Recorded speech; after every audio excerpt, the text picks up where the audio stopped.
Hey guys, News here, welcome back to another video. It's the start of a new month, so we are going through FPL review. Obviously this year I'm going against a team that was put together by an AI team.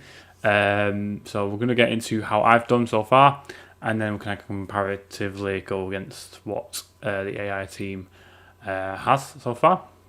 So this was week one, or game week one. It was something I was a bit annoyed about because playing a 4-4-2 accidentally, and didn't put Salah as the captain like I would have hoped to have done. So it only came out with a total of 47 points. This kind of has cost me in the long run for this month. Slanky only getting 4, Isak going 5, Salah with a 14. Salah has actually been the top point scorer for 2 of the 3 weeks we've had in August. So yeah, so it's a good, if you have Salah, it's good to have him, which is surprising actually because Haaland's had 2 hat-tricks in the last 2 weeks. Obviously Fernandes, Odegaard and Palmer not getting much as well. Porro got me a 9 in the back, who was the star player that week, and then the rest it's been quite low for that week. Obviously game week 2, 73 for game week 2, a lot better. Went to the standard 3 at the back that I would normally go for. 2 sixes from the 2 Spurs players, 7 from Robinson, a 7 from Fass.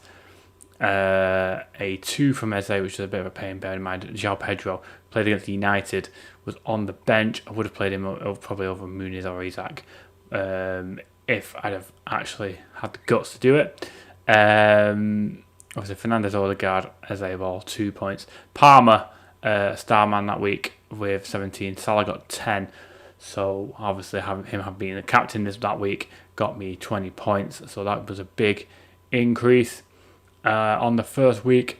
And then game week 3, which we've just had, I dropped Fernandes because I thought Liverpool were going to win the game, which they did 3-0, and Salah had a contribution every single game, or every single goal, should I say, for that game, scoring 1 and assisting 2. As you can see here, he assisted 1 and scored 1 against Ipswich, and also scored 1 against Brentford. So it has been very good for any team that you've had for FPL going forward so far. Mo Salah, I believe, is one of the highest scoring players so far. Eze got me a 10. He was also a star man for this week. And the rest, a bit of a low scoring week, obviously, apart from Isak, Pedro and Digne getting a 7, 8 and 9 respectively. So, as a grand total, that has got us to 204 points. Now, this is the interesting bit, because if we go on to here, this is the team for the AI team, and it currently stands at 230 points. Now, like I said in the first video, this is a team I will not be touching throughout this. 81 points for the first week. It got very good stats. 8 for Trent, 6 for Gabriel, 7 for Guardiola, 28 for Salah, 12 for Saka, a couple of 2s in the midfield, and a 5 and a 9. Chris Wood, quite underrated, has scored a few goals. Might be looking at him when it comes to the wild card. 81 for the first week, 64 for the second week. Again, Salah on a 20. Son got 16 that week. Fast was on a 7 but on the bench, but it didn't really matter because Trent and Gabriel got 6s. Maybe if Guardiola wasn't there and it was Fast, it would have been better for the AI team. But again, like I said, we are not touching this one. That is the whole point of the experiment. A couple of 2s here and there, but nothing too bad in the sense it was a decent average score, just under the average actually, the average being 69.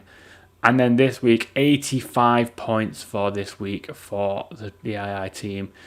2 from Pickford, a 6, a 2 and a 2 for the back 3. 2 for Brenton Diaz. 34 points from Mohamed Salah as his captain this week. Salah with 6, Son with 3, Eze with 10. 9 for Isak, 9 for Wood. Again scoring like I said, Wood is consistent with the goals. When Forest are scoring, he seems to be the one doing it. So he might be someone to look forward to going forward, maybe in the wild card later on. But that is where the AI team stands, and it's actually winning at the moment. I am actually, well, I said it's showing us 168, 144. The AI team is currently on 230, whereas I am on 204. So it's currently 26 points ahead going into September. Now, the difference will be obviously where I have the kind of edge. It's obviously I'm making changes constantly. I will also be using these as well as a wild card, the free hits. Well, there's 2 wild cards, one before January, one after January. You get the free hit, the critical captain, and the bench boost. I don't know what this mystery chip is though. Let's find out what's this. It'll be playable after January. It'll be interesting to see what happens after that. Obviously, we've got the international break, so I'm going to leave it till after the international break to make a decision. I may do the swap for the wildcard because a couple of reasons. I feel like the lower end players are not really getting the points I need. The subs I've made so far. So if we go back a couple of weeks, we made 2 substitutions. If it shows it on here somewhere, I thought it would show it on here, but never mind.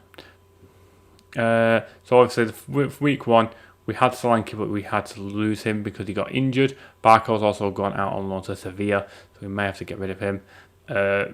It was Solanke in the first week, he was replaced by Muniz. And then in the second week, I believe it was it Odegaard I swapped out for Madueke? Yes, it was Odegaard from Madueke, and he's only got 2 this week. I thought Madueke would kick on with Chelsea. It looked quite good against Wolves, but that might be an anomaly, to be honest.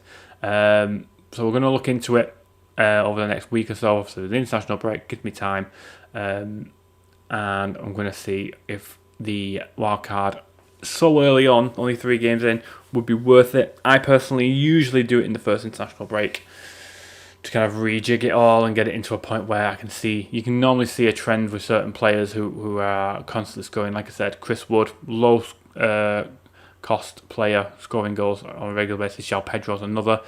Haaland's bagged 7 already in 3 games, so we might be actually worth the 15 million, but we're going to see how we can do it.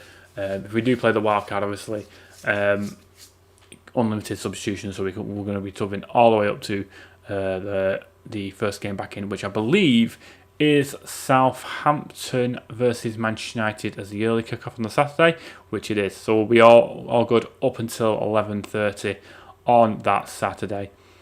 11 o'clock on the 14th of September. So if we do decide to play the wildcard, we can just keep jigging it around until we're happy.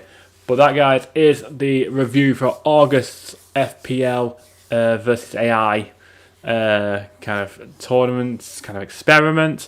If you've liked this video, guys, please leave it a like. If you haven't, leave it a dislike. Comment what you want to see on the channel. And subscribe if you are new. Until next time, take care.